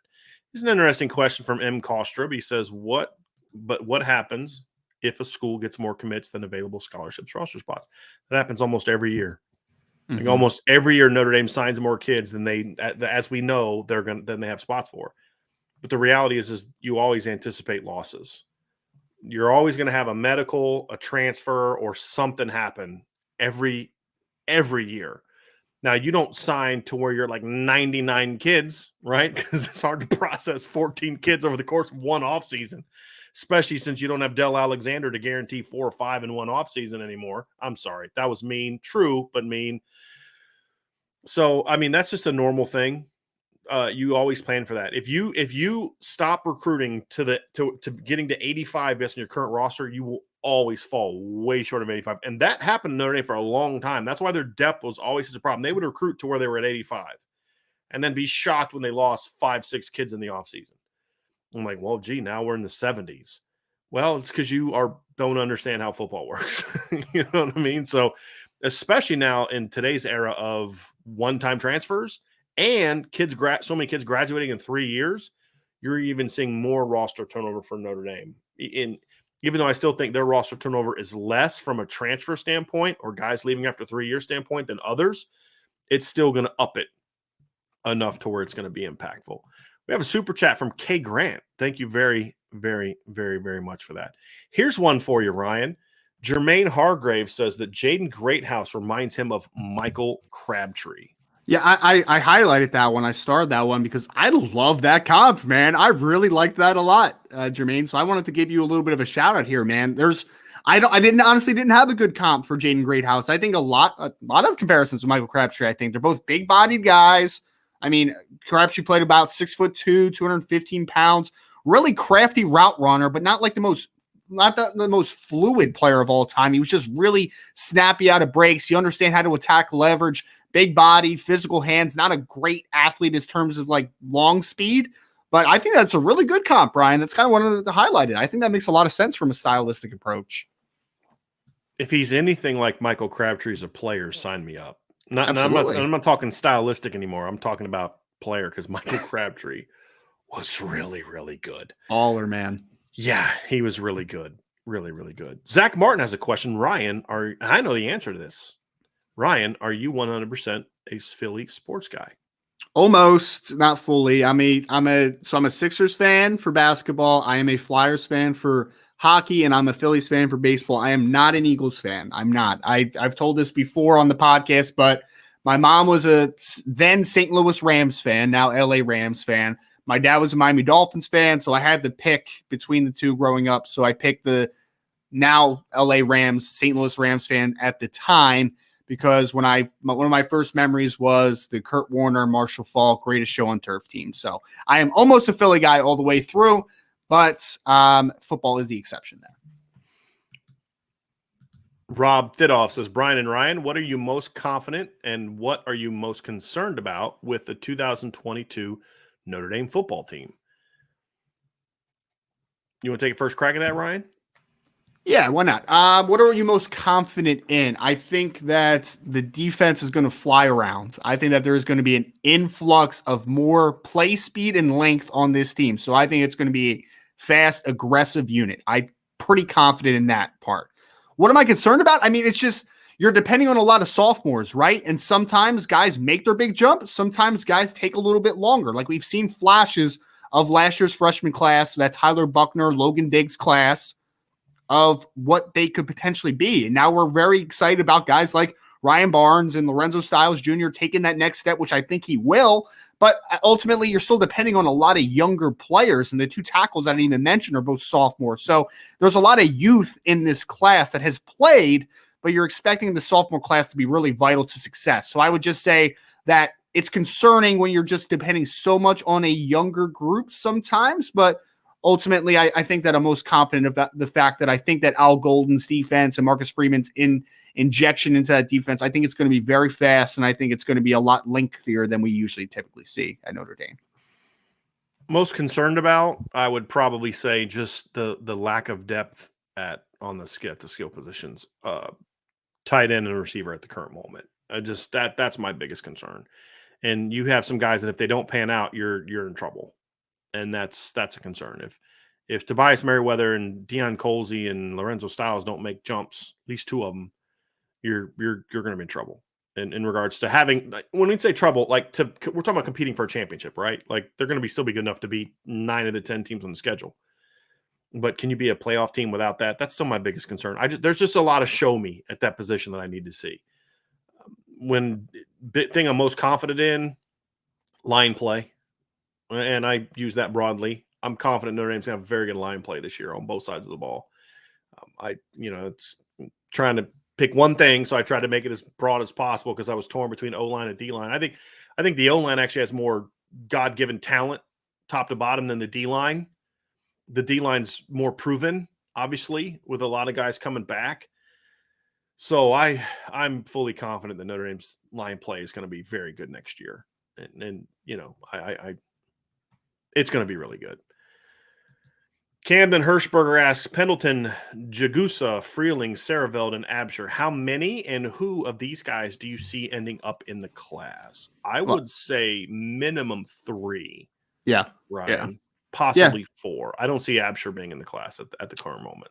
I don't either. I mean, I guess if we're doing a quick heat check on the class, I would say the guys I feel best about, or I think Charles Jagusa would still be number 1. I still feel good about where Notre Dame is, even though it looks like his timeline has gotten a little extended. I feel good about where they are with Pendleton. I really do. I think that they're in a good spot with Pendleton out of North Carolina. I think that they are in a good spot with Austin Sareveld and with Monroe Freeling. They're kind of both in like the same ballpark, in my opinion. And then I've continued not to feel great about where they are with Sullivan Absher. So I think 3 is a safe number, potentially 4 of those guys that I talked about. And I think that, I mean, all of those guys are takes in this class regardless. So, but I think that they are in good spot with 4 out of 5. And I think that 3 is probably a good number to rest on. Corey D with a super chat. Thank you, Corey, very, very much. Could this team, the 2022 team, be the most talented Notre Dame team in the last 10, 15 years? I think this could be Notre Dame's best team, potentially. Again, super early, right? So, like, understand there's a lot that has to happen for this to occur. But if certain things go right, I could see this being their best team in 15 years. But this team is not a more talented team than the 2015 team. There'd have to be about 7 or 8 guys to play way beyond I think they're capable of for me. Let's think about this. The 2015 team had 3 first-round draft picks on the offensive line, a second-round draft pick on the offensive line, and their right guard, Steve Elmer, was a 3-year starter who quit after his junior year, who would have been drafted if he would have come back. Because people forget, Steve Elmer had a whole nother year of football of eligibility left when he quit football. He would have got drafted. You had a second-round pick at quarterback, a third-round pick at running back. Your freshman running back set your freshman record and averaged over 7 yards a carry. You had a first-round draft pick at wide receiver. You had a kid that was drafted in the 7th round of tight end who would have been drafted higher if he had issues with discipline. I think I ended up counting like 12 players on defense from that team spent time in the NFL. Their entire defensive line has started games in the National Football League from that team. And that doesn't include Max Redfield, who would have played in the NFL if he didn't get in trouble, in my opinion. Mm-hmm. So that team was absolutely loaded. It just wasn't as loaded on the coaching staff. That's just as simple as that. If you'd have had Matt Bayless and then pick a defensive staff from 17 to now, and put them on that team, even with the offensive staff, what it was. Give me Matt Bayless and any of the defensive staffs from 2017 to 2022, and that football team wins a championship. And I'll always say that. At the very least, they play for it. So that's they almost went on the road, beat Clemson, and they had a shank punt in the first quarter that gave Clemson a 25-yard field. They fumbled a freaking kick return to give Clemson another score and still almost had a chance with a 2-point conversion at the end to win a game. Right? And Clemson went and took Bama, played Bama down to the wire in the title game. So that was the biggest wasted opportunity, in my opinion, of my lifetime, of a Notre Dame team that flat out had the talent.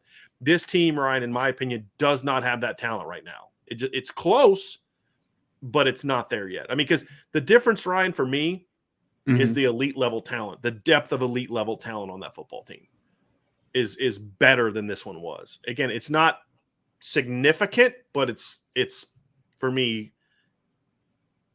definitive in my opinion. Right. Well, the 2022 version is a team that we still don't know enough about, right? Blake Fisher maybe could be that guy, right? Like Joe Alt maybe could be that guy. Cam Hart might be that guy. Isaiah Foskey certainly could be that guy. Like there's a lot of guys that could be those dudes, but we just haven't seen it yet, right? Like it's still not tangible yet. And I think that 2015 group that you're talking about, of course, Brian, especially offensive line wise, like that collection of talent was just silly. It was insane. You're talking about one of the best linemen to ever lace it up for Notre Dame. That team was so loaded. Mike McGlinchey was their 3rd best offensive lineman. Right. The number 9 overall draft pick 2 years later, a couple years later. That line with what it currently looks like now of these players in the NFL, that's almost an all-star team. Like yes. that would be the best line in the NFL if all those guys were together. It just would have a chance. Yeah. Yeah. No, there's no. And it's okay. So Steve Elmer quit football. Okay. Replace him with Alex Bars, who started 2 games that year when Quentin Nelson got hurt. Right. Fine. Right. Okay, I'll take it. who would Alex Bars, who would have played in the NFL a lot longer if he didn't get injured? Like, absolutely, good player. Absolutely, yeah. Absolutely. Yeah. Sam Musfer was on that team as a backup. Who starts in the NFL now? For the right. You had guys that have started games in the NFL backing up players on that football team. Crazy. I mean, it was so loaded. And your slowest guy at receiver was Amir Carlisle. Who was like a 4.5 something kid, he right? was a 4.4. Like he ran like a 4.45, I think is what because Chris Brown ran like a 4.43, 4.42 at the pro day. And Will Fuller obviously was 4.31 or 4.32. 4.32, yeah. Yeah. I'm actually gonna see if I can find Amir Carlisle's pro day numbers because I actually want to see if I can give him more accurate. But if I remember correctly, Amir ran in the 4.4s at the Notre Dame pro day. But I'm gonna try to find that. So we'll see. But yes, 4.45. Nice. Yeah, Amir at the Notre Dame pro day ran so Chris Brown at the pro day ran a 4.44, had a 10.10 broad jump.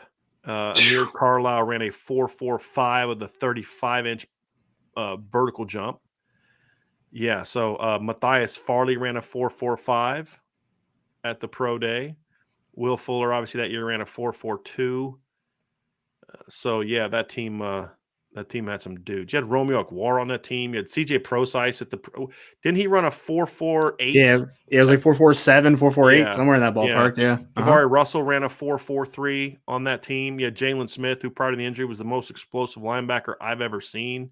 Yeah. So yeah, that team had some flat out speed. Yeah, Jalen Smith was probably like a 4.4 high guy too. If he ran, like he was very fast. Pre-injury. Exactly. I mean, he had the most devastating knee injury I've ever seen a guy come back from and made Pro Bowls. Mm-hmm. You know what I mean? Like he didn't have full feeling in his leg for a couple years. That's crazy. And that's how freaky athletic he was. And it's sad to see what could have happened there. But yeah, we'll see. We shall see. All right, let's get to the last few questions before we get out of here. Ben Jamin, Ohio State fan. Ryan starred this one, everybody. So just so you know, I didn't star this one. It says, "Hi, Brian. The guy I work with is a huge Notre Dame fan and watched your show every day. Watched my show every day. So did he stop watching for some reason, or is that not the proper tense? I myself am a huge fan of the Ohio State University because the is two E's. The Ohio State University. Do you think my prediction of 38-10 is outrageous for game one? Simply put, yes, it's stupid. So if Ohio State wins by 28, that may happen. They're not holding Notre Dame to 10 points. I don't know if you watch this yet, but your defense has been a freaking hot mess of garbage the last 2 years. So, yeah, I think that's an outrageous prediction. Ryan, do you want to take a crack at that one? Yeah, no, 38-10 is a little disrespectful. it's just a little disrespectul. Silly. That's all. Silly. That's all. I gave up 45 points to Utah. I'm just saying, bro. Well, that's future first round pick Cameron Rising. I don't know what you're talking about there. Mason Sidwell is super chat. Thank you, Mason. Ryan, I can't believe you started that one. Mason Sidwell said, I'm just messing with you. It's going to be great weather this Saturday. Can't wait to get out to the game. What all recruits will be there? Mason, that's a long list. I would encourage you to check out the message board. It's a very long list. I'll say this, every commit except for Cooper Flanagan, we expect to be there. Cooper was here last week, so he's been on campus in April. He just couldn't make it back for the spring game, so that's why he had to come early. And in his defense, I kind of like why he did it. I actually think it was better for him and being solid in his commitment because he wanted to see because he committed to a different coach. Yep. He wanted to see obviously Jared Parker and that staff and at work, and he did. And I think Ryan, as you wrote when you reported on it after the fact, his commitment was pretty firm coming in. It's much stronger now coming out of it because he was able to have that face-to-face time, which you can't get at a blue gold game. You can't watch him coach. You can't, sit in the meeting with them and all that. I think Cooper really needed that. So I think for him, I completely understand him wanting to come back before because he does live so far away. It's just a little harder for him to make multiple trips out here in a short period of time. And despite that, he's scheduled already another visit, obviously, for that June 10th weekend. Right. So, yeah, he's a really thoughtful kid. He's a very thoughtful kid. He wanted to see Coach Parker. Like, that's literally why he wanted to come and take in practice and just see his style because, like you said, he had committed to Coach McNulty.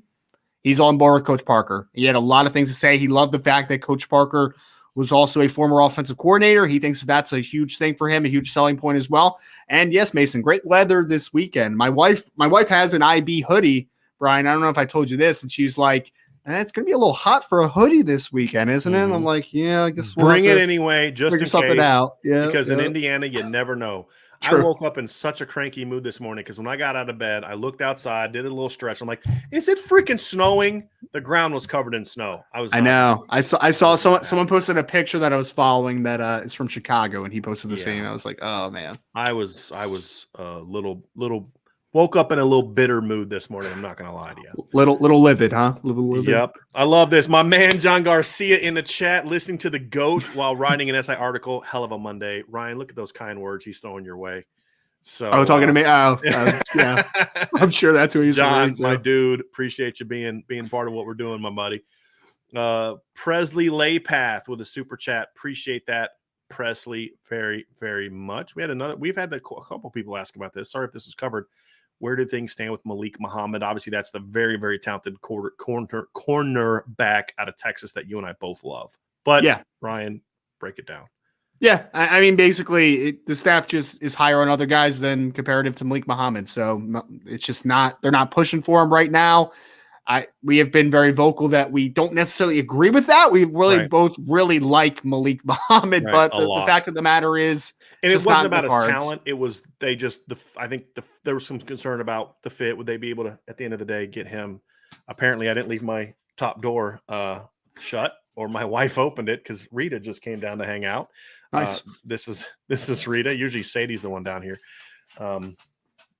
So apparently somebody's hungry. She's down there sniffing around like I got my food down here. Bobby Halfacre, I'm worried that we have the talent to compete with the big dogs, but not having the depth to stay with them at the later parts of the game when it matters most. Opinion. Ryan, I think this was an issue several years ago. I don't think depth is an issue for Notre Dame at most positions now. I think the only one that I'm concerned about at the current moment would be receiver. Yeah, I mean, I guess I don't want to say it's unsettling, but the fact that the one concern that you've had from Notre Dame comparative to some of the elite programs in college football is the difference between talent level at maybe corner and wide receiver in years past. So like that does kind of give you pause for a second, but I agree. I don't think that the depth across the board is an issue. I really don't. I think that, you're starting to get to the point where like you have backups that are 4-star recruits, like high level dudes. So I agree. I don't think across the board it's bad, Bobby. But I do agree with Brian. In a couple positions, there might be not the depth that you would want, which gives you pause, of course, always. They're not the positions, however, that I think depth hurts you in the fourth quarter. I think they're positions that maybe if you're not able to fix it could hurt you in November as just overall your team is worn down, but like it's not fourth quarter issues. Like receivers and corners aren't positions that I get super, super worried about guys wearing down in the fourth quarter in the first 2 months of the season. I get more concerned that maybe a guy could wear down in November, but not early in the season. So for me, it's not as big of an issue in my opinion as if the depth was an issue in the defensive line, at linebacker, offensive line, tight end, running back. I think those are safety, but depth at safety is not a problem. Do they have enough playmakers there? That's a legitimate concern, right? Depth at corner is not a problem. I think the depth at corner is a problem. Is the talent in that depth good enough? That's a different conversation. But Notre Dame's got a mess of corners. I mean, they're going to have at least 7 corners on the roster this year, right? You've got the 2 freshmen, you have 3 kids from last year, plus you've got Clarence Lewis, plus you have Cam Hart, plus you have guys that Ramon Henderson that have moved away from corner that you can always bring back. So certainly have some questions there. So anyway, that is going to be it for today's show, Ryan. So we are wrapped up here, and fun show. We're going to have 2 shows for y'all tomorrow, though, right? Mm-hmm. We're going to have our normal 12:30 show. Vince and I are going to be here talking Notre Dame football. We'll kind of start talking about the spring. We have some really interesting conversations coming up here over the next few weeks, but we'll kind of stick to sort of looking at the blue gold game, getting ready for the blue gold game. And then tomorrow night around 7:30, Ryan, we will then sit down and have our podcast. Did you just try to pull something up? Did I accidentally do that? Okay. I didn't touch anything. That was me. We will have our podcast kind of covering the announcement from Braylon James. He's going to decide between Notre Dame and Texas and Stanford and a few other LSU and a few other schools that are all over him. So we'll cover that. We'll probably start around 7 o'clock our time. And then once he starts with his commitment ceremony, we will discuss that and we'll carry that. And then we will talk about what his decision means for Notre Dame following that. And then back on Wednesday, we're back to our normal schedule. So for Brian, that's Ryan. You all have an awesome rest of your day. Make sure you hit the like button. Make sure you subscribe. Make sure you hit the notification bell so you know when we're going live. And of course, as always, sign up for the message board, like our content, give us a 5-star review on the podcast, all that good stuff. But most importantly, come back for our next show because we're going to have a lot of fun stuff for you this week. So have a great day. Thank you all so much for joining the Irish Breakdown podcast.